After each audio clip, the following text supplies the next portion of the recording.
Dindigul mutton biryani. இன்க்ரீடியன்ஸ்லாம் டிஸ்கிரிப்ஷனில் update பண்ணியிருக்கேன். சீரக சம்பா அரிசி அப்ராக்சிமேட்டாக 850 கிராம்ஸ், மட்டன் வந்து 750 கிராம்ஸ்.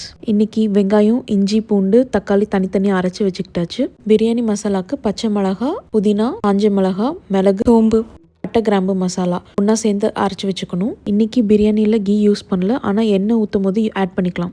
குக்கரில் 4 ஸ்பூன் கடலெண்ணெய் ஊற்றிக்கலாம்.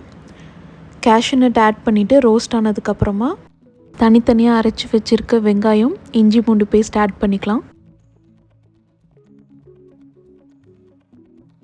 இப்போ அரைச்சி வச்சுருக்க தக்காளி பேஸ்ட்டும் ஆட் பண்ணிக்கலாம். அரைச்சி வச்சுருக்க பட்டை, கிராம்பு, பிரியாணி மசாலா ஆட் பண்ணிவிட்டு வதக்கிக்கலாம்.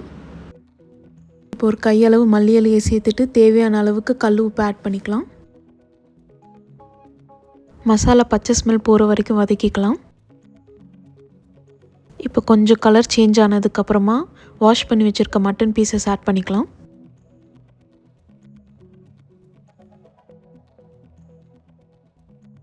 இப்போ மட்டன் வேகிறதுக்கு விசில் போட போகிறோம். அதுக்கு தேவையான அளவு தண்ணி ஊற்றிக்கலாம். ஸோ நம்ம அரிசிக்கு எவ்வளோ தண்ணி மெஷர் பண்ணியிருக்கோமோ அதுலேருந்து இதில் யூஸ் பண்ணிக்கலாம். தண்ணி லைட்டாக கொதிக்கிறப்ப குக்கரை மூடிட்டு 4 விசில் அப்புறம் ஆஃப் பண்ணிடலாம். இந்த டைமில் சீரக சம்பா அரிசியை 10 நிமிஷம் ஊற வச்சிடலாம்.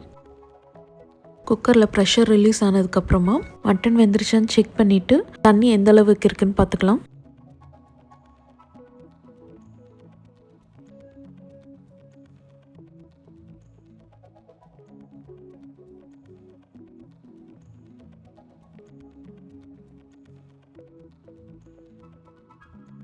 மறுபடியும் ஸ்டவ் ஆன் பண்ணிவிட்டு கர்ட் ஆட் பண்ணிக்கலாம்.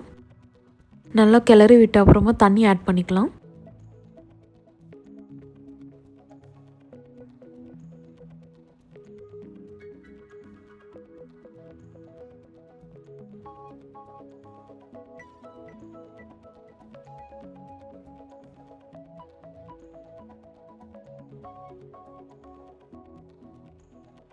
தண்ணி கொஞ்சம் கொதிக்க ஆரம்பித்த அப்புறமா சீரக சம்பா அரிசி ஆட் பண்ணிக்கலாம்.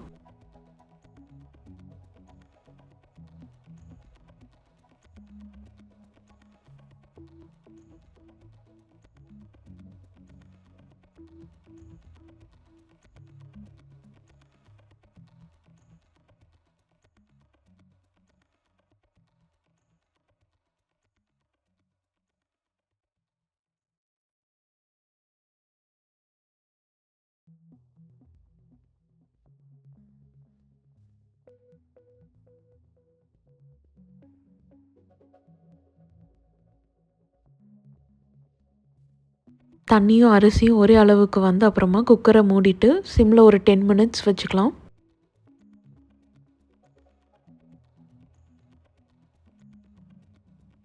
விசில் போன அப்புறம் குக்கரை ஓப்பன் பண்ணி பிரியாணியை குலையாமல் கலரி விட்டுக்கலாம்.